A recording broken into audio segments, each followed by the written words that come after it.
Thank you for coming. I'll start this officially now. Welcome on behalf of Kinetic Collective. First, I just want to start off by doing a little welcome to country, acknowledgement of country. So I want to acknowledge that the country that we're all speaking from tonight is stolen land. I personally join you from the land of the Kaurna people in Adelaide. And I want to acknowledge that climate injustice is just another act of colonialisation on our First Nations people, and the deep environmental knowledge of the land they carry with them as custodians of this land. And I'm going to introduce you to our amazing panellists who we have tonight. So first up we have, I don't know where screens are for other people. My bottom right is Larissa Payne. So Larissa works for the Extinction Rebellion in Sydney. She's a media spokesperson for them. She was a co-founder of the Occupy Sydney protests, and out of that birthed the Extinction Rebellion Bondi Beach, and is coming from Sydney tonight as well. So welcome, Larissa. Then we have Royce. Royce is a journalist who covers environment topics with The Guardian Australia.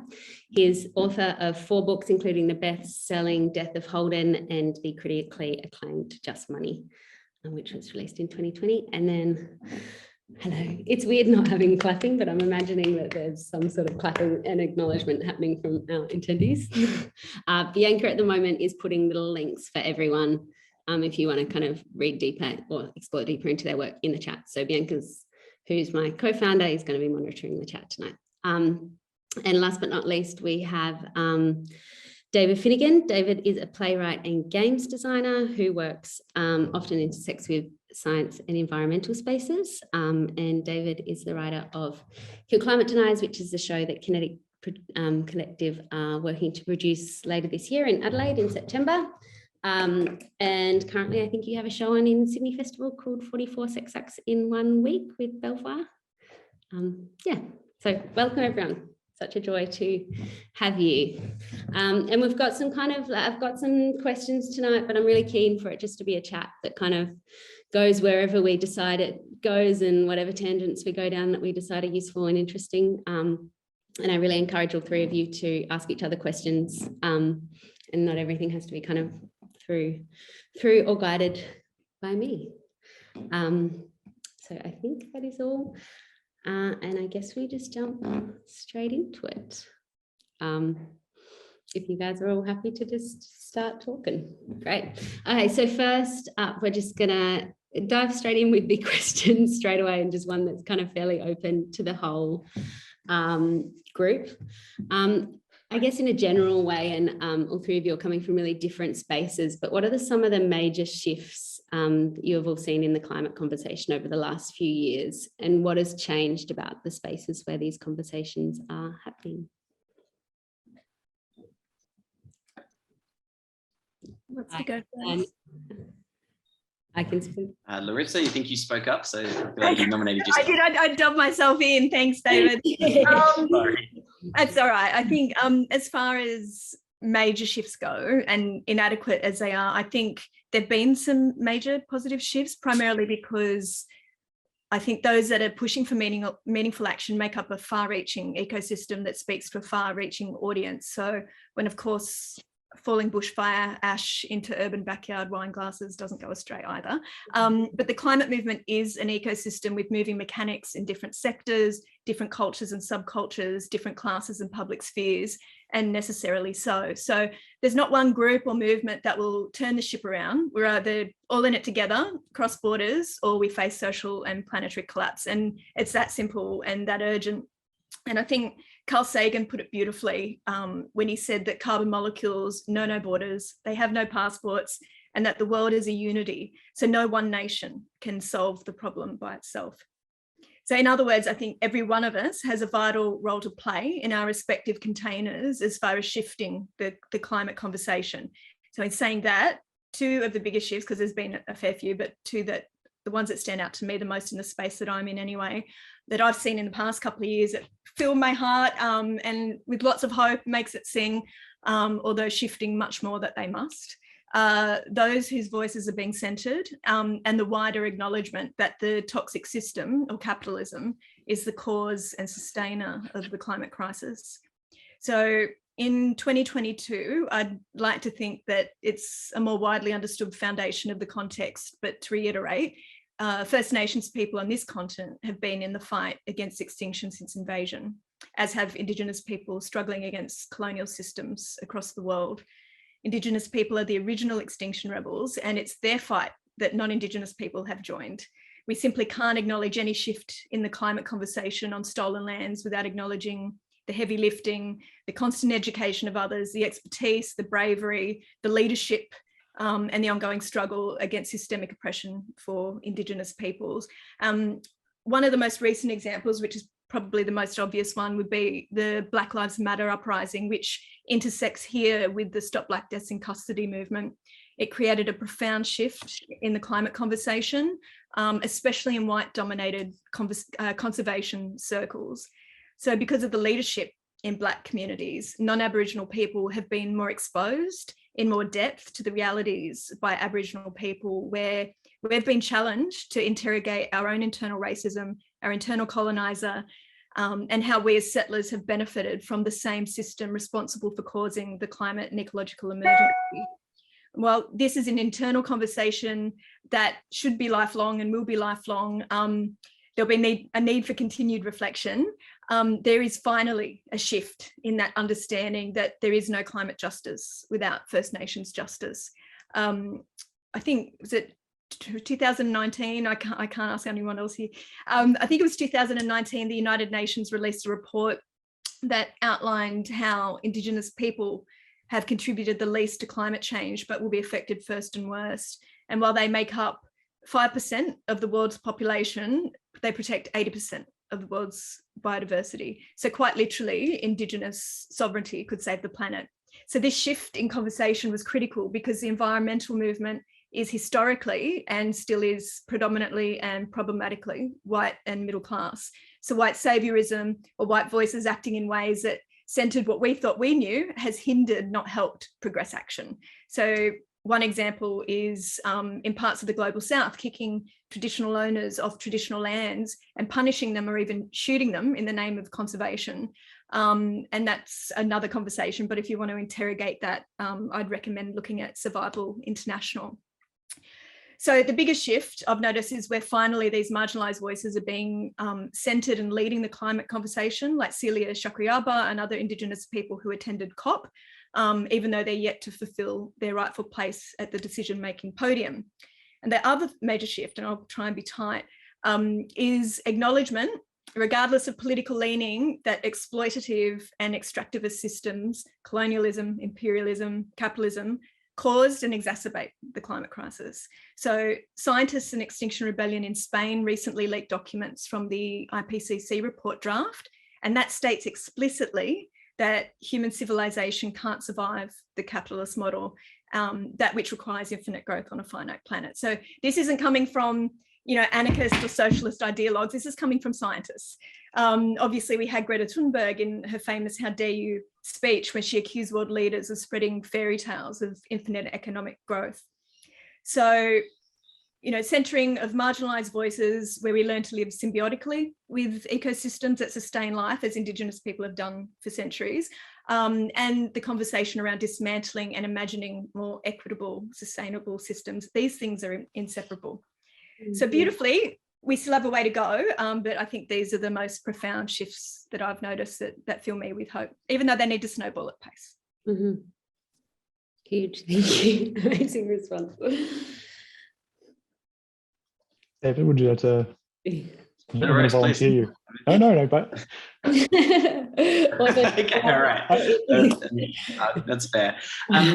Larissa, thank you so much. I think that's beautiful. That's a kind of beautiful summation of this extraordinary shift. I think you're absolutely right. The last few years have seen this huge transition in the activist movement, and particularly a shift towards the leadership, acknowledging the leadership of First Nations people.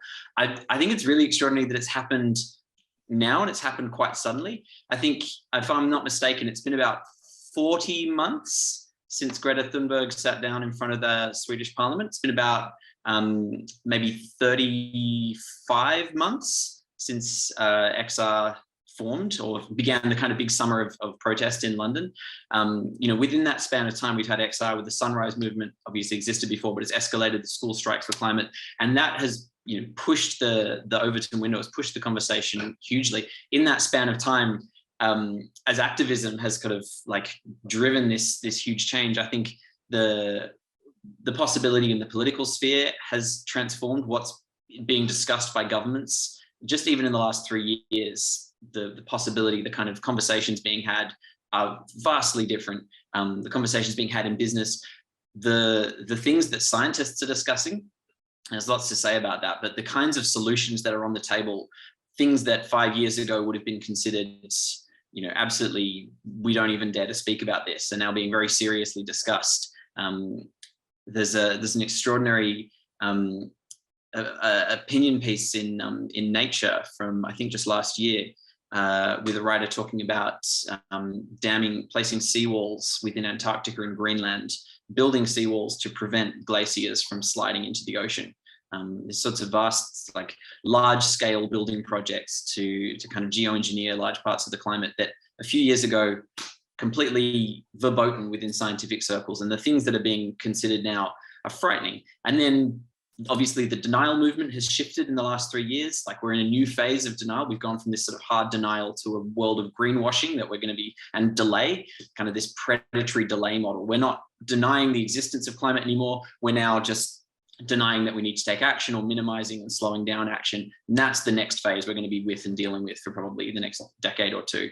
And then the impacts, which are hitting faster and harder than even the worst sort of scenario models 15 years ago suggested. It feels like within the last 3 years, we've seen more change on all fronts than the last 30 years. I don't know why that is, but it does feel like 2018 was a tipping point in some respects. There's a lot to kind of say about that, but I'll leave it there. Royce, what's your feeling?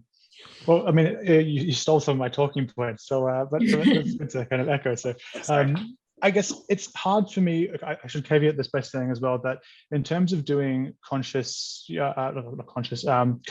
climate reporting, I am like relatively new in this space. I haven't been following this as long as some. I haven't been around for years and years and years like some people are.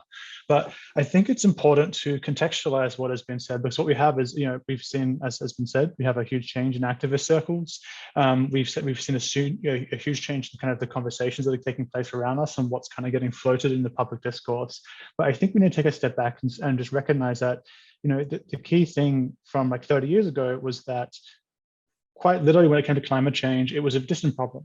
It was a problem in which fossil fuel companies knew and actively ran a campaign to spread disinformation and to deny outright. This was an organized campaign. We know it because it's been turned up in court documents. There's currently several cases being prosecuted across the US about this. So for a long time, it was about denial. And so the talking points you might get with your, you go home for Christmas with your uncle and they start talking about climate change, and the things you hear are talking points from these climate denial groups. Now, we saw, and I think that's on a global level. In a national level, I mean, we saw, the Tony Abbott years of government from 2013 kind of onwards. So he was kicked out, 2015? It feels so long ago. But we saw those kind of talking points, those ideas, incredibly weaponized, and especially within Australia. And they were deployed in a way to poison the chalice and make any conversation about climate change politically infeasible. The idea of being able to do anything about this, and the legacy of those, of that misinformation, of that particular form of political attack, has had a long arc. We are still feeling it today. I mean, it's still around. It still gets promoted. However, if you move up to the last few years, as David said, the effort has shifted on the part of the people who are engaged in climate denial. It is no longer about saying that climate change doesn't exist, or the jury's still out on the science. There is simply too much science to be able to make that argument anymore. There are too many people on board. There are too many, essentially powerful people who have a lot of money kind of saying this is a thing, even if those people are problematic in other ways. So the strategy has evolved. it is very much, as David said, about reframing the conversation to make the people that were, say, responsible for a lot of these changes and a lot of these decisions historically, and rather than heaping blame on them, it's about making sure that they're seen as part of the solution. So what you see is a complete morphing of the conversation around this idea that fossil fuel companies in particular can provide transition fuels, can be part of this, be part of the future, and bringing I think what was the phrase that I loved? I love. It's something like a lower emissions future rather than no emissions future. So you still get these talking points. And so you see that at a global level. I mean, at the recent COP26 meeting in Glasgow, you saw basically, I think it was the BBC ran a story of, there were more fossil fuel oil and gas executives in the room than there were statespeople. That tells you something.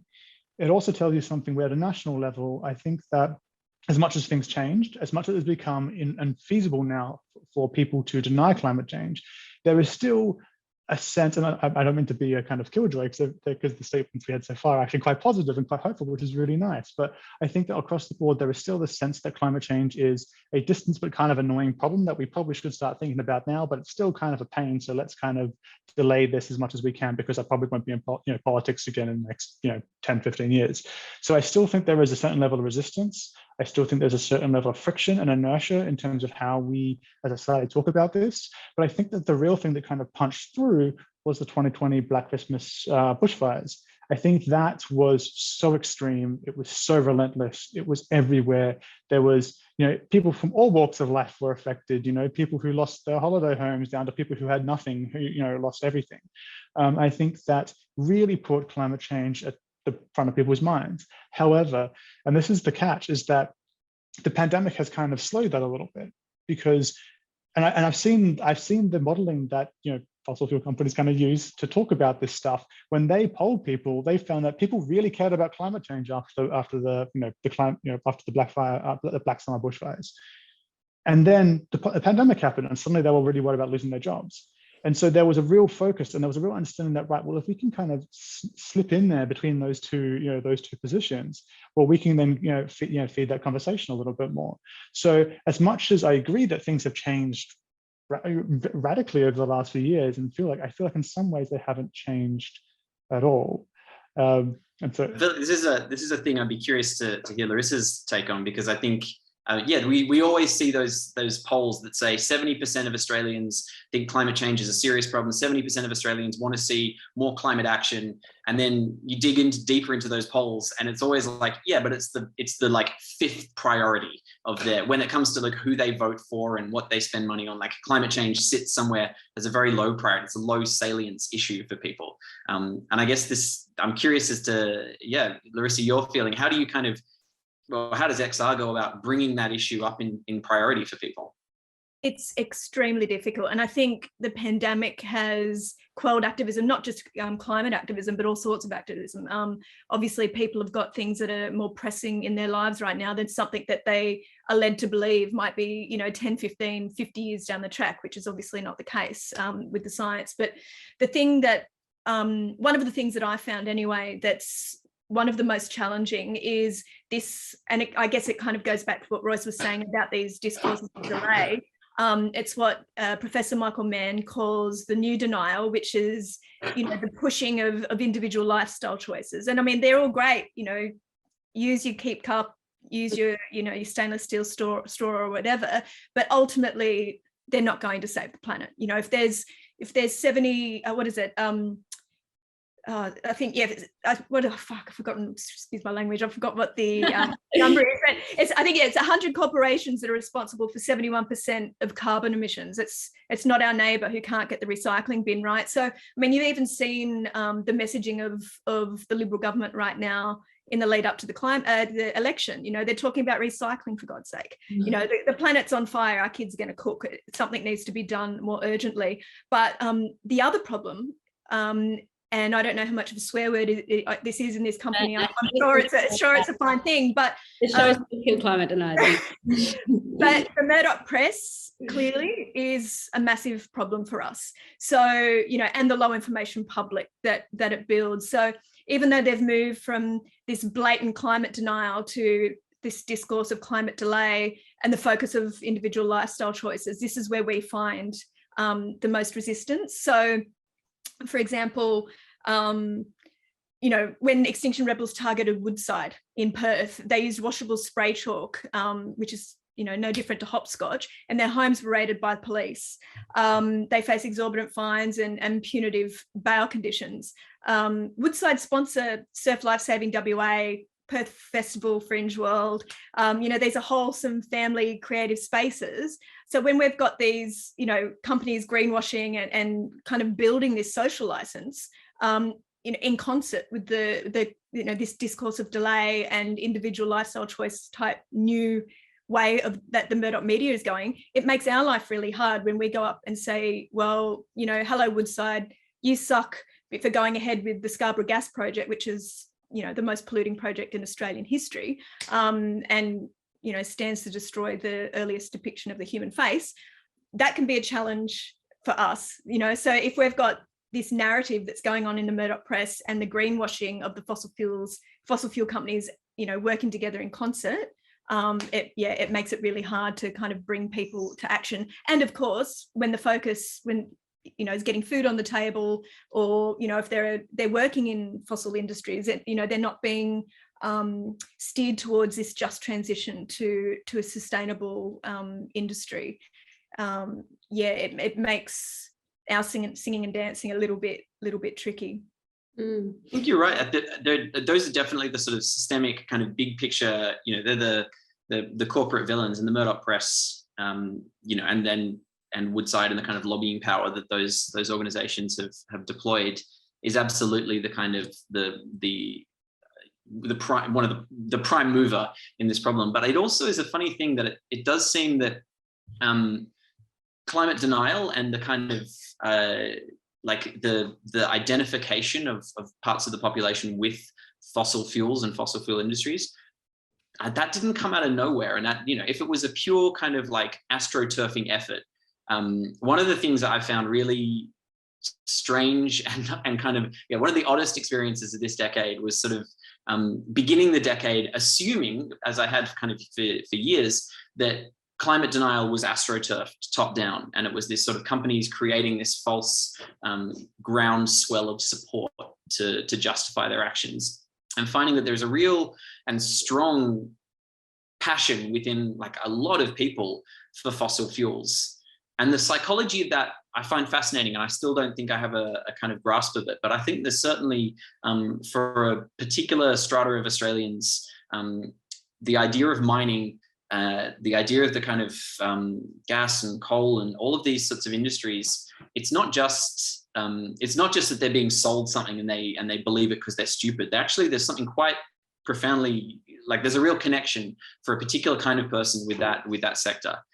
I don't, you know, those aren't necessarily the kind of people that you're targeting, Larissa. I don't think that, but I find that really a strange thing, and it does make me think we're always going to have that, and we're not going to kind of get rid of that. You know, there's going to be people, or at least for the rest of our lives, who are kind of pulling against these changes out of a very sincere personal belief. And actually, yes, it's interesting that you say that, because there was a political economist, right, you know, particularly called Mark Blyth, who I think either wrote something on this recently, talking about the fundamental problem in terms of decarbonization and, you know, reaching zero emissions, is that what you're looking at is a conversation between two worlds, right? So after, and this goes back, and it's a very boring, very nerdy conversation that I'm not going to go into in the full way because your eyes will glaze over. But basically, after World War II, you had the invention of the post-World War II economy, right? And then you had this massive lifting of people out of poverty. You had Europe in rubble, you had good parts of Southeast Asia in rubble, you had to rebuild it all. And so through that process, you built manufacturing, you built fossil fuel extraction. It was all powered on the back of oil, gas, and coal. And so, and some of the attitudes we have come from this period, and even a little bit earlier to the Great Depression. The idea of cooking with gas, for instance, is a really old idea that goes back to poverty, because when you were using charcoal burners, you would get like, you know, it would be terrible, and then suddenly you got gas, and everything was much better because you weren't coughing when you were cooking your dinner. So you can see, so when you're looking at, like, when you take a step back and look at this, the people who depend the most on a carbon economy to survive are people who are working class and people who are traditionally lower income on the income spectrum. And their way to becoming middle class and their way to increasing their wealth and their status and their prospects was through these jobs that were heavily unionized, that were heavily supported by the state, that had all these policy positions that came with them to support them. And then in the 1980s, we basically unwound that. We, broke the unions, we unwound all the social supports, and we started bringing a whole new era. And then you saw a level of insecurity come. And so what happens now is when we hit this third period where we should be talking about, the idea of decarbonizing the economy as the prime goal of public policy, as a way to continue to lift people out of their insecure status, of giving them a better life, of rebuilding that pathway to upward social momentum, because you can. There is so much money to be made from dealing with climate change. I know it's not necessarily a popular thing to be said, but that's one talking point you can use. But because we've spent so much time, but because the people who, the political discourse has spent so much time in explaining to people that, in creating this idea that you're going to lose your well-paid job. You're going to lose that idea. It feeds that mentality, and sometimes it's not coherent. Sometimes it's not attached to anything that is attached to any sense of fact, or it's not a straight linear relationship. But that fundamental conflict is what has allowed those kind of those people who are engaged in denial and delay and who are looking to slow the transition have been allowed to drive a wedge through and then make this much harder than it should have been. Because ultimately people stand to gain a lot from this transition. People stand to, when you put that kind of class lens over it, a better world is possible. But it's just it's how do you get over decades of conditioning and messaging and conversation? It takes a lot to push through, and you're starting to see that now with the advent of people present. And Royce, where do you work at in this sort of strata? Like you're in terms of like what, when you're sort of saying how do you kind of change that or shift that? What's your sort of approach? How does your work kind of grapple with that? But look, I mean, I should say, like, as a I'm a journalist. I do journalism. My role is I'm not here to the function of a journalist is to bring new facts into public discourses and to represent information that people can rely on and act upon and make clear decisions upon. And that is both in some ways limiting and in some ways extremely useful. So, for instance, when I approach a story, but I mean, and I should say that some of the stories Larissa mentioned before, I wrote a couple of them, so it's a nice handy plug. So, really big thank you. But I guess it's when you think about how you go through the process of putting together these stories. For instance, and one of the questions we were discussing before we had this was how do you approach telling a story when the implication of, say, a new fossil fuel project is that you're adding to the emissions that are, to use Larissa's expression, cooking the planet. I cannot refuse to talk to a person because that would be unfair, and fairness is paramount to this. However, what I can do is quote the person and then immediately point out that last year the International Energy Agency, which is some of the biggest arch conservatives on the planet and was set up by Ronald Reagan to basically monitor the oil supply, say that there can be no more coal, oil, and gas. And to ask them that question every time. I don't always get an answer because often these figures refuse to answer the question, but I can keep asking them. I can keep writing it down and making sure that we should be, that we all know that we should be ending this right now. And then this then filters through to, I guess, how you approach the rest of journalism in terms of solutions-oriented journalism. So when you do get someone who's talking a bunch of nonsense, you go speak to the people that actually do pour through the reports and have spent time with us, and you can then find fault and show exactly how to find fault, and then show how a better world is possible and show how we might actually address this in order to do better. But then this is where we get to kind of the other issue that I think Larissa pointed out again, is that one person doesn't change much, but you need that change to kind of spread collectively to deal with a collective problem. I think that's from where we stand as activists anyway. That's one of the frustrations we have, and why sometimes we will target, media that's responsible for misinformation at least. But, when we're looking at democracy and the importance of the fourth estate, we need truth telling, and with Extinction Rebellion, that's our first demand is to tell the truth, and that's not just reserved for government industry, that's for the media, it's for us as individuals. And if we're wanting to reach populations or working populations that might, for whatever reason, believe the messaging of the government that their jobs are going to be threatened, should there be some kind of transition or whatever. We can stand on the street and carry on all we like, but we rely in a democracy on truth telling of media. So when The Guardian came out, I can't remember when it was, a year or two ago, and there was this almost like a communique of saying, we're changing the language, we're using these particular terms now, we're talking about global heating rather than global warming, and to really kind of alter the discourse. And we saw that happen, and forgive me for going back to the Occupy movement, but we saw that with the idea of the 99% and the 1%, which was became part of the everyday vernacular of the Bernie Sanders campaign, for example. It stuck.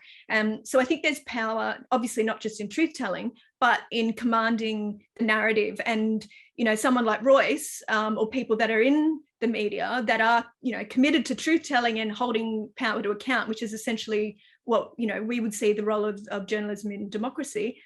You guys have the power to kind of help us. We don't, you can stay in your neutral place as a journalist, but we can still work in concert when it comes to telling the truth. Larissa, I really love, I think there's a lot of things I really like about XR as a movement and the way it's sort of formed and has sort of operated. But I think one of them is just that I feel like it picks its targets and has sort of chosen, and I think the media is like is a good kind of place to apply pressure. I feel like in some ways, that's, you're kind of targeting journalists who, not all of them, but some of them probably have a shred of conscience. People who stand to have their reputations damaged in a way that oil and gas executives, they've got no reputation to lose really, but they've got a lot of money. But I feel like you kind of, that is a good target. But I'm curious, in terms of XR stuff, what are the campaigns that you're really excited about, or the things that you feel like the XR has done really well, or in innovative ways that have succeeded? I think there's a few things, and it's arguable from an activist place, that some of the things I think that we do well, we're criticised for as well. But we're in an arts conversation here tonight, and I think something that XR does really beautifully, that's kind of shifted from the boring, polite, requesting, can we please get something done because we're going to fucking die. We bring that sense of theatre and creativity because ultimately it's what makes us human, right? But as far as campaigns go, we don't really work in that traditional kind of the traditional activist type of way where we have an agreed upon theory of change and critical path, because we are a decentralized movement. So what might happen in Adelaide may not be the same as what's happening in Sydney, even though we do collaborate nationally and internationally. But as far as some of the things that I think we've done really beautifully, we're talking about media. So one of the things that I know some of the people on the call tonight were involved with, and I was involved with organising it in Sydney, we dumped 2 tons of literal bullshit on the front door of News Corp. So it's not the most conventional thing. I got in a little bit of trouble for it. The Chaser offered to buy us beers, which was really quite gorgeous. But I think that resonates with the public, the humour, the theatrics, and having a villain, because we're not targeting, individual workers, whether it's, journalists or, well, it depends, I guess, no need to name names. But, we're not targeting workers. It's always industry, the head honchos of the media, and the people that are, loyal to fossil capital. So I think our News Corp campaign, as loose as it's been, has been really good. We did that in collaboration with rebels in the UK and the US. We were stuck in lockdown in most of Australia, so we had restrictions, so we were limited with what we could do. But in the UK, they actually stopped all Murdoch press going to newsstands for 24 hours. For example. So that idea of disrupting business as usual is a tactic that, we don't like to do for the average person, but that kind of disruption pales in comparison to the disruption of climate chaos.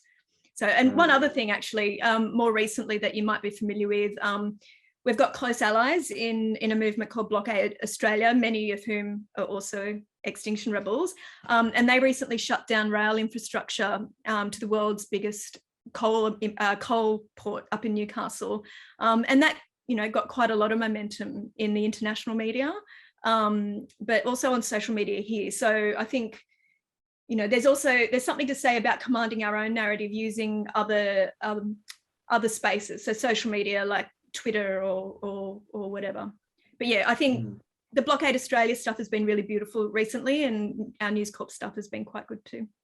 I wonder, David, if you could speak to, I know you've been doing some really interesting stuff with game design and I guess fiction in general, and kind of the role of imagination, and also working, I know that you did game design with banks, but working within corporations to help kind of problem solve and find solutions through, I guess, fiction in the playwriting space and in the game space, just the role of problem solving and artists in kind of the conversations in a more collaborative way.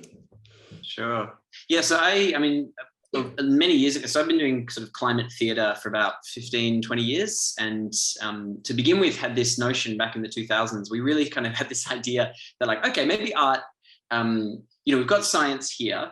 The science is clear. We've got the public who are not engaged, who are not, connecting with the science. Maybe the issue is a communications issue, or maybe that's where artists can help bridge the gap. Art can connect with people emotionally and make the science real and live for people in a way that, scientists just can't. So we started doing these shows, and naturally, the kind of people came to climate theatre that you would expect to come to climate theatre, the kind of people who are probably on this call. And that was fine. But, the 2000s was also the decade where we talked a lot about the echo chamber and tribalism and kind of, reaching across the aisle. Obviously, those conversations have gone much further in the last decade, but that really felt like, the beginnings of this idea of us kind of being trapped, preaching to the converted. Which we didn't want to do at that time. So we actually began, I think I was at a science conference, and met a mining company rep at a CSIRO conference. And we had this really fascinating conversation. I realized the mining company executives in Australia have this incredible informal power. It's not tied to the public sphere in the way that political power, that politicians are. They had the deep sort of long power, and they had a real kind of engagement with land. They've got, control of these lands for many decades. So they're looking ahead multiple decades. And as long as he didn't use the words climate change specifically, we agreed on everything.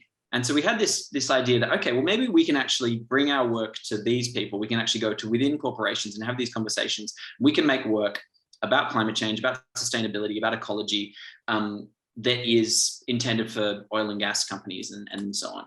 And we made this piece that we sort of framed as a team building activity. It's a kind of game where people kind of take on managing a music festival. And through that, there's a whole lot of, it essentially kind of walks through how a climate model is structured and different kind of aspects of tipping points, phase transitions, feedback loops, other sort of aspects of complexity and climate systems. And we've done it in sort of theatres and festivals around the world, but we've also taken it to businesses. And among them, we did it for example, Avianca, who run the rail port that Blockade Australia took down. The Department of Mining and Department of Resources in New South Wales. We did it kind of, in sort of fancy boardrooms in Martin Place. We did it for Shell's marketing team in the UAE, in London. And we had all these really interesting conversations, at the end of which, after doing this for a few years, I think we came to the point of being like, okay, so are we getting in there and subtly shifting the message, or are they co-opting us and helping sort of greenwash their activities by working with these artists? Like, are we using them? Are they using us? And I don't think we ever kind of came to a satisfactory resolution, but I definitely certainly came to the point of being like, you know what? I don't think art can change people's minds. I don't think there's anything wrong with preaching to the converted. I don't have any particular great interest in trying to change anyone's minds or engage or reach across the aisle. And that's around the time that I wrote Kill Climate Deniers, which was obviously not going to win any friends, and instead, got me in a whole shitload of trouble. But I would now say, I still don't think art has any capacity to change people's minds. I don't think art has any capacity to change anything really in the world. I think organizing does. to a degree, I think what you do, Royce, in terms of connecting the dots and kind of creating an understanding of the connectivity of the system that we're in helps change things. But yeah, I think art truly can't change the world. But the work I'm doing now with banks, you're right. It's a kind of an interesting space. I work with a financial NGO that is helping banks who want to transition to net zero. So, you know, banks have made these kind of net zero announcements. A lot of the investors within banks are now trying to figure out, well, what can we do? What can't we do? You know, we can no longer loan to coal mines. That's obvious. Can we still make loans to cement factories or battery farms or airports? You know, what is in, what's out if we're going to be Paris aligned? And there's lots of different competing information for investors. So I built a game earlier this year for banks, for people within banks who are grappling with that question.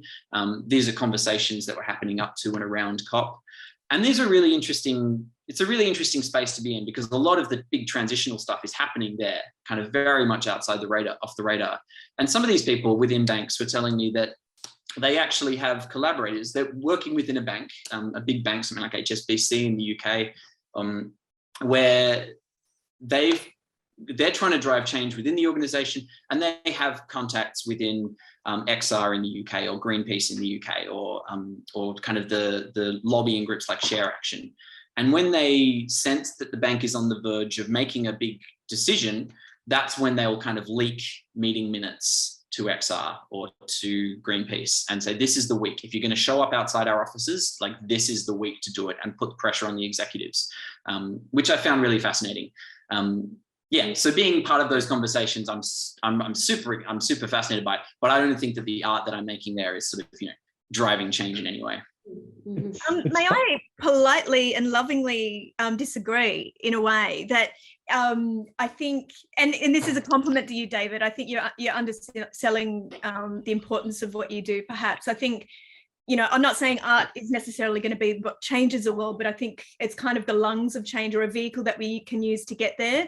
I think something that art does is build community. You know, it gives people a place to kind of reclaim voice, reclaim the narrative, and kind of express or have an outlet for, you know, these big existential earth emotions. So within XR, we've got a group called the Red Rebels, which is, you know, basically silent theatre that emotes, and their role is to basically de-escalate police tension if it arises. So, you know, or our wheat pasting and street chalk and things like that, where we're kind of, you know, creating these community-centered outlets. So I agree with you that it's not necessarily going to be what changes the world, but it's just so important. I think, you know, when you look at the history of people's movements, you know, it's usually the artists, the teachers, the critical thinkers that are going to be persecuted or exiled first, and there's a reason for that. I think there's power in subverting the kind of the mainstream narrative and challenging the status quo, and I think art does that beautifully. Whether it's Larissa, to a degree, I think you're absolutely right. And again, like some of the things I love most about XR is like the dramaturgy of the protests, the way the kind of visuals of the protests, you know, like the way it's put together to create compelling images, and the way that even like the protests are a kind of theatre. The Red Rebels are a good example. I was really struck. I was at the sort of pink boat protests in London in 2019, and it was fascinating seeing the way that they built this event so that the police were kind of unclipping rebels one at a time and kind of building their way from these like young scrappy dudes on the outside of the ring to the pregnant woman and the old couple right at the center of the ring. And every time, so just the drama of it was beautifully done. I guess there's a distinction, and it's maybe a very kind of inside baseball distinction, but like I think art, like the art that I do that I'm really passionate and proud of, I don't think has any capacity to change. And then there's sort of, you know, art as communication and art as community building. And I think you're right, there's something in that. But I genuinely think that the sort of climate theatre, which is the space I am in, I guess, I'm still in. I think the thing that is a problem as an artist is that scientists initially, back in the 90s and 2000s, scientists were always like, art can help communicate this problem. Art can help change people's minds. And now you kind of hear that from all sectors of society. People are like, we need art because, and it feels very much like they're saying we need art because nothing else is working. Maybe art will work. which is too much pressure to put on essentially a very, you know, like what is a form of storytelling or a form of experience. And it wasn't making any fun art. It wasn't making any art. I wasn't making any art that I would want to see. So yeah, again, like what the Red Rebels do is incredible, but I wouldn't go like, I wouldn't be like, oh, it's Friday night, I'm gonna go watch the Red Rebels. No, no. David, I've actually got two questions, but one I want to ask first. If I hear you correctly, if I can summarize your position, it's kind of, if very cheekily, it's kind of, art is busy, can I help you? And so I want to ask, and you mentioned that organizing was the key to change. And I'm wondering if you could talk a little bit more about what you meant by that. Well, I think, the people who are kind of managing email lists for Extinction Rebellion and trying to like update, like, you know, who's actually kind of coming to this event, who's bringing food, how long are we going to be out for this? People who are actually out on the streets demanding change. I think there's people who are kind of having lobbying meetings. I feel like there's more of kind of change happening there than there is in kind of theaters or in galleries or in sort of albums. That's my feeling. And the other thing I want to ask you, you mentioned that you got in a lot of trouble with your play, the Kill Climate Change Deniers, and I have to ask about it because I'm drawn to this sort of stuff. Can you tell us more about that? And specifically, because the thing that I hear like Larissa talking about with kind of the way XR approaches its protests and the way that you've been thinking internally in organizations and communicating to people is that there's an issue, there's a question there about spectacle.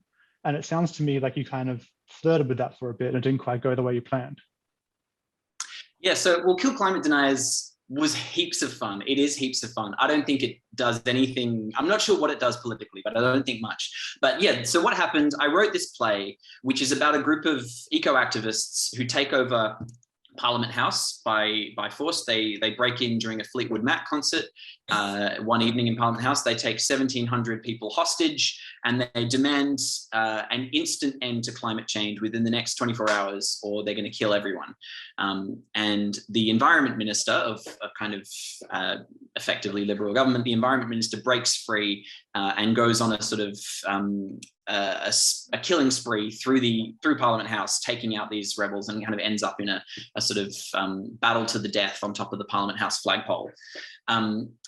Obviously, that's the story, which is, you can tell what kind of story it is, and it folds in a lot of like fun stuff about the Australian climate politics space, but it's also a very ridiculous action romp. But by giving it that title, which I knew was going to happen, I was sort of inviting a certain kind of response. So it got a little bit of government funding from Arts ACT in 2014, I think, to do a little development. We got about $19,000. Andrew Bolt found out about it. Andrew Bolt obviously came in for the attack. Bolt has a lot of international followers. So Arts ACT got a shitload of phone calls from, like, a lot of complaints from people in Iowa who were very upset about the Canberra Arts funding space. That kind of knocked the play out of basically, it was unperformable at that point. It was unprogrammable. A lot of theatre companies were like, no, I'm sorry, we're not taking this on. This was in the period where George Brandis had taken a bunch of money from the Australia Council. There were a lot of fights on the table and people were like, the last thing we need is to get into a fracas with the Murdoch press. So for about 2 or 3 years, I was trying to push this play out into the world and develop it, and just getting a lot of threats and kind of, the kind of online harassment. I'm sure you're both familiar with it. Tweets, angry emails, people threatening me, people kind of referring me to the police, etc. And eventually we ended up, a collaborator of mine, Ruben Ingle, ended up recording an album that was sort of a response to the play, which is kind of a club. The whole play is soundtracked by kind of like late 80s, early 90s house and techno music. And he wrote this sort of club album, which sampled bits of dialogue from the play. And we released it with a walking tour through Parliament House. So kind of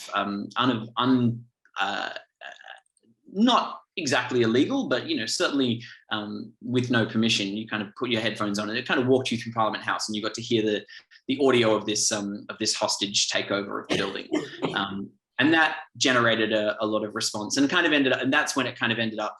InfoWars and Breitbart both came after me at that point, but it didn't kind of escalate to being a legal issue, which was great. So after everyone had kind of taken pot shots at it, which was very unpleasant, but after a couple of years of that, no one had been taken to court. And so, and then it won a big playwriting award and was put on at the Griffin Theatre in 2018 and did really well. But by that time, it was sort of like, it was a fun night out with a kind of, a side order of this story of the Australian political space and kind of the Murdoch press. But it was a lot of fun, particularly because I feel like people were coming for this ridiculous action romp. And they were also coming because there was this sort of meta story that was the story of how the kind of play had the right-wing ecosphere that it had wandered into. But it was a real pleasure because it felt like it wasn't trying to give people hope about, it wasn't saying, guys, if we come together, we can kind of make it. It wasn't saying any of the things that all of the climate theatre I'd made up until that point had been saying. It wasn't anywhere near as earnest. And it was a real pleasure just being that kind of nihilistic ridiculous. I think there's a real sense of, and I think, there's been several productions of it since, but even though there's been a few years that have passed and some of the conversations in the play have shifted pretty dramatically, the kind of sense of urgency and like the urgency and the tension and the relief as an artist and hopefully audience member when we get to be able to just kind of actually be in a space where you're engaging in that is really great. It feels very cathartic. Like even reading the play, you're just like, the ridiculousness and the bigness of it, but this sense of like everything's fucked and there is no solution. It's great. I was surprised because I thought it had kind of like in Australia, it obviously has a resonance, but it's been done in LA, it's been done in London, and I think in the UK it didn't have as much of a kind of impact because I don't think that's an issue that the Murdoch press isn't really a feature there since News of the World went down, but it's on now in Prague, and the Czech Republic has a lot of the same issues around a kind of very strong fossil fuel lobbying sector, and so there is that same kind of climate denial fight over there that we're having. So sure enough, it opened after a set of lockdowns. It opened a couple of months ago, and they sent me through some of the comments. Just the first comment they got as soon as they launched this play title, a comment on their Facebook page was like, "Be shame if your theatre burnt down." I was like, missed that. Yeah, it's a very ridiculous title, but it does the job of putting a phrase out in the ecosphere, which That's great. In terms of I guess censorship in general, and maybe censorship is too strong a word, Royce, but as someone who works now with The Guardian but has worked across a huge array of different kind of media outlets, how has that been for you as a writer in terms of your sense of freedom to talk about what you've wanted to talk about in those spaces, and how has it changed within the different kind of media spaces that you've worked in? Well, I mean, if I was being completely honest, I've never felt any pressure not to say something that I don't, or not to report something that I have found. And every organization, every outfit I've happened to be kind of engaged in has been really, really good at working through that, because ultimately, ultimately journalism is not an individual sport. There's always a big team involved in producing it, right? Like my job is to go to talk to all the people, then come back and tell everyone else what I found. But it also has to go through an editorial process, an editor and a sub-editor who saved me from myself. And at no time in my career so far have I ever been pressured to not report something or to say something I don't want to. And if I have, I've been very quick to say, well, I'm going to do this because this is accurate, this is the reality.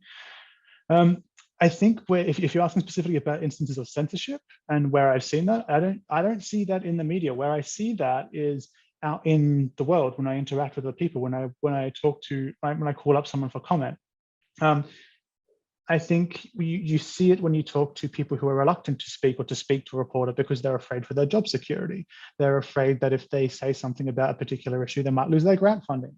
Or if, in the same way that, David was talking about how people who work in banks might leak some information to XR and say, look, if you're going to turn up at this day, right? Like politics isn't just liberal labor, like politics is in every aspect of our lives, and it plays out exactly that way. And so that also works in every other arena of society. So when you see, I guess, like if you want to talk about censorship and also self-censorship, it's for people who are reluctant to speak to me on an issue that I'm reporting of, and I find that concerning. And there's a second part of the question that I'm forgetting. What was the second part of? No, I feel like that was a very good answer. Oh, really? That was a very good answer. Yeah. I really agree. The self-censorship thing, I think, is even more of an issue. I think actually that is another one of those things that I feel has changed significantly in the last few years, last decade, but even more in the last few years. A few, like maybe in the 2000s and the 90s, people didn't feel that they could speak about climate change because they felt it was a technical issue. They felt they weren't qualified. They didn't have the correct understanding. They weren't scientists. They weren't policymakers. So they didn't feel that they had a right to speak. And conversations would go dead. And conversations still go dead if you bring up climate change at a party. Kind of, people will agree that we're fucked, and then the conversation will quieten down until people change topics. But I do feel in the last few years we've let go of this idea that we don't have a right to speak. And I feel like, again, XR did a beautiful thing of sort of framing it up as saying you have to allow yourself to feel grief, you have to allow yourself to kind of go through all the emotions. But I also think, to go back to Larissa's first point, there's this lovely understanding now that climate isn't something that you need a degree to talk about. It's something that, you need to listen to First Nations people, for starters, who've been experiencing and kind of dealing with this the whole time. But all of us now have something that we can say about it. So yeah, I feel like at least personally, people are more willing and more able to speak about it than they were. But I'm sure you're right. There is a degree of self-censorship too. I think within the activist space, because obviously where Extinction Rebellion sits, we're not incorporated, we're not a .org, we're not an NGO that's receiving DGR or charity status funding. We're basically, the rat bags of the climate movement, but there's we need that container.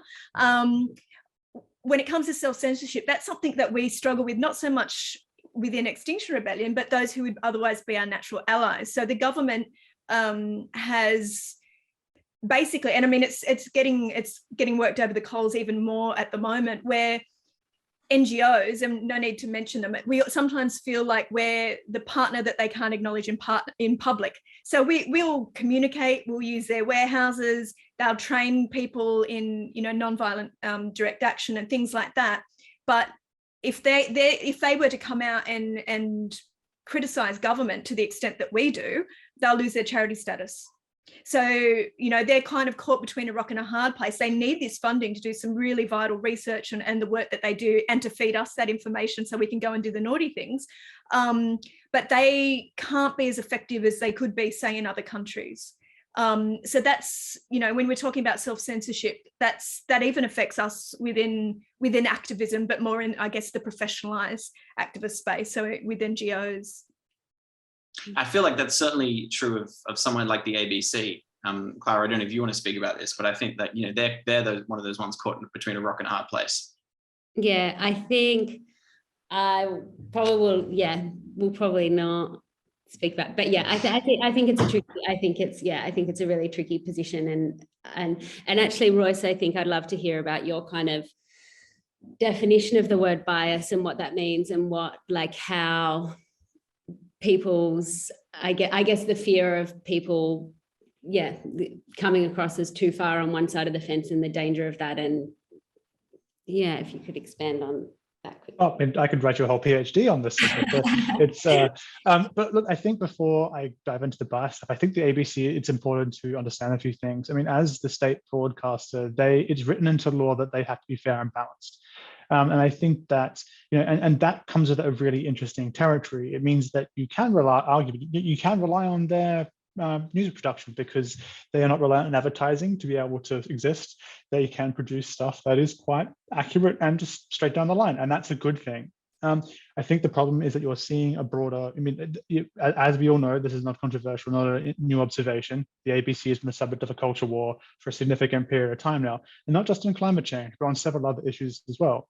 And so this is where, I mean, personally, and this is where we get into discussions about bias, which I think is a really interesting conversation, because bias, I mean, and I teach, feature writing at the journalism program. I'm just a tutor. I just help out, and I'm just around.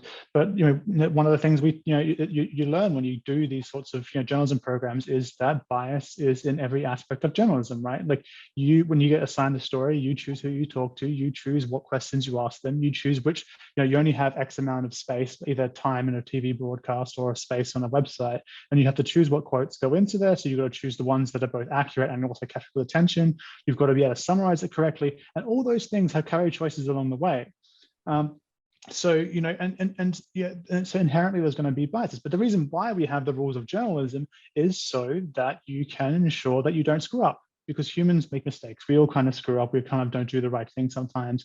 So the idea is that when you do the journalism degree, become a journalist, you have all these rules of thumb to ensure nothing bad happens. And then you have your editors to try and protect you as well.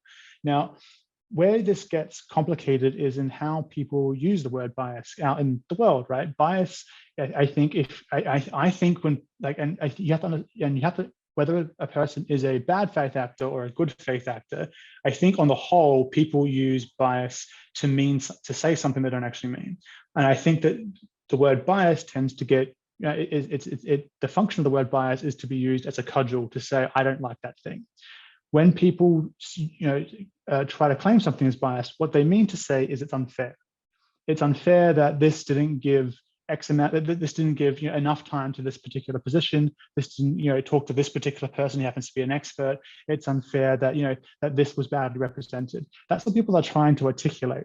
Now, the difference is that when you have, say, a bad faith actor who has no interest in whether the report is good, true, or correct, and just has a particular purpose, they don't care what you write. They don't care how you write it. They don't care how fair it is or how much work you put in. They will they will just claim your bias anyway. You're always going to get those people.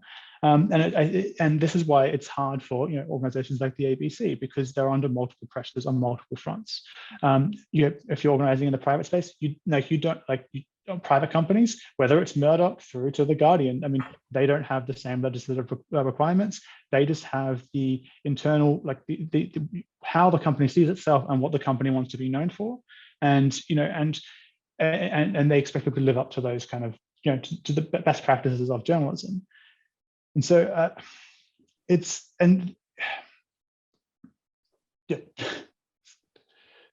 Royce, can I ask you something on that? And I don't mean to be indulgent in this. I'm actually doing my master's in journalism at the moment, and I don't know if that's the world's on fire. I don't think I've got time. But something that interests me with what you're saying, there's a conversation within the faculty, I guess, where I am. There's kind of like this tension between kind of false balance or false equivalence, or whatever it is, and advocacy journalism, let's say. And from where I stand, especially as an activist, I think doesn't it essentially just come down to truth telling? And if truth telling happens to appear to be you're going to go to town on the government because they're doing something that's legitimately shithouse, where do you stand as a journalist in that sense? Because I've seen a couple of the academics, working journalists who I study under, who I respect equally, go at it on Twitter together, respectfully of each other, respectful, of course. But one of them saying, advocacy journalism is toxic. And then the other one is saying, we have an obligation to tell the truth. So where does the responsibility come for you anyway? I mean, I guess you can only speak for yourself, but how do journalists kind of find, that, dare I say, use the word, how do they find the balance between the two? Okay, so I'll answer this in a couple of parts, because there's a lot there that I think is really important. I think the first thing and the fundamental thing is that, and this is making an observation about the landscape. I think a lot of people, I mean, the way journalism is organized is that you have your beat, you cover your beat, you do that, you build the contacts, you know the people, you talk to them on a regular basis, that when something happens, you're there front and center to do it. The problem with that, by doing that, it kind of silos you. And journalists are really good at knowing a lot of things, but not necessarily being experts in everything they know about, which is why, they have to be able to flip quickly. And what I've noticed is that when it comes to climate change, people know climate change is really, really bad, right? You know it's bad, and you know we need to do something about it. But if you're not there reading every single report that gets published because you're not on the climate change beat, right, you're not going to be up on the precise statistics and the specifics and the exact events, and you're not going to know what happened 5 years ago, which is tied to this, all the context. So I think that is part of it for a lot of reporters. That's what we're dealing with in terms of environment. The second thing is this conversation you're raising about false equivalency and balance. So part of this is an argument of saying that when you have, it's kind of the equivalent of both sides as it applies to journalism. How do you factor in conflicting viewpoints where one is clearly wrong? My position on this and it's kind of a bit naff now because it kind of does the rounds of journalism schools and it doesn't quite apply in the age of in the information age. But if you have, but basically reporters are not stenographers. When it rains, your job is to kind of look out the window and verify that it's raining. And so part of the work of journalism is the process of verification. As I said, journalists, are not activists. You might be driven by values and you might have a broader mission, but the role of a journalist is to act in the public interest, to bring more information to the public and say, look, I talked to all these guys. They said this is what's up. Here's what's going on. You make the best decision for you. If you go beyond that, you start to kind of lose what makes a journalist a journalist. And some of this is essentialism, and it's a bit blurry and fuzzy, and it's very late, so forgive me, it's been a long day. But I think that, and when it comes to things like advocacy journalism, that in itself is another tricky conversation, because there have been plenty of journalists who have been strong advocates, who have written from a position and done incredible things and written incredible works of journalism and even had an impact. And sometimes good journalism comes from that. But however, that form of journalism isn't always. But then sometimes that journalism isn't always it isn't always the right place and right time for that particular form of journalism. So it's about I'm not a media academic. I don't have any good answers in terms of that clear debate. But I think what it comes down to is just this process of understanding, right? Okay, a lot of having the appropriate context, understanding kind of the basic rule of thumb in terms of verifying what you're doing, checking, making and treating anyone who is dishonest or as like an unwelcome guest. It doesn't mean you don't report them. It just means that you treat them with the level of respect that they kind of get if they're telling you fibs. And second of all, but while trying to be fair to the people you're talking to. That's kind of my loose calculation, and it's subject to change. So yeah. Great. I think, sadly, I feel like this chat could go on much longer and we can talk about so many more things, but I think sadly we are kind of coming to the end of it. So I just want to say a huge thank you to you three. That was amazing and enlightening and really interesting. And yeah, thank you so much for joining us. We're going to finish up tonight with, I don't know if any of you have any kind of final words before I do a little closing. Thanks for having us. It's been a pleasure. So we're going to finish up tonight with, and I wonder if in terms of the conversations of the role of art, a pretty beautiful little composition that a composer, an Adelaide composer, Matt Morrison, has made, and a little accompanying kind of visual data sculpture, which I think we can it goes for 10 minutes and it kind of like builds slowly. So I do encourage you to watch it to the end, because it definitely ends up in a really beautiful place. And if you have some nice speakers or headphones, go and find them and stick them in, because Matt's done a beautiful job. And we can kind of sit in a space of art, maybe just expressing all of the things without the words, and that being a really beautiful way to kind of reflect on this conversation at the end. So Matt and Dave have been doing pretty incredible stuff for our version of Kill Climate Deniers that we're going to have in September, and they've been using climate data sets as the kind of bedrock and launching pad for the composition and visuals that they've been creating for the show. So this particular composition and visuals that you're about to watch, Matt has used 3 lots of data sets in it. So any of the increasing tones which are in the composition are land and ocean temperatures rising. on average. Any of the decreasing tones is data from the size of the Arctic extent decreasing. And there's kind of a steady increasing undulating drone sound in there, which is the sound of CO2 entering the atmosphere. And then Matt created tones to go with this and split the composition into 4 different parts, 1 to represent ice, 1 to represent land, 1 to represent habitats, and 1 to represent cities. And he's put it all of this through our Touch Designer and Ableton Live. And then Matt has created the visual. So the visual is partly reactive because it's feeding off of the same 3 data sets that Matt has used. And then it's also reacting live to the composition as well. So it's a pretty powerful thing to kind of listen to this beautiful soundscape and music, but also understand that it's literally kind of coming up these data sets, which is the sound of this stuff happening. So I'm going to finish up the video, and yeah, at the end of that, we'll all be gone. So thank you for joining, everyone. This has been recorded, so we will be putting it onto our YouTube and website very soon, and we will try and do a little link of some of the resources and things that get mentioned in a bio underneath that. There was a lot of them tonight, but we'll try and do a little capture and link all 3 of you guys pages and stuff in as well. So thank you everyone for coming, and I'll leave you with this pretty lovely thing. I'll have to figure out the technology again, but I practiced it.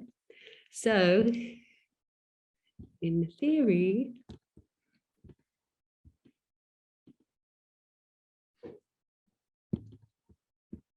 okay, I think it's happening. And I'm going to, do you guys have good sound?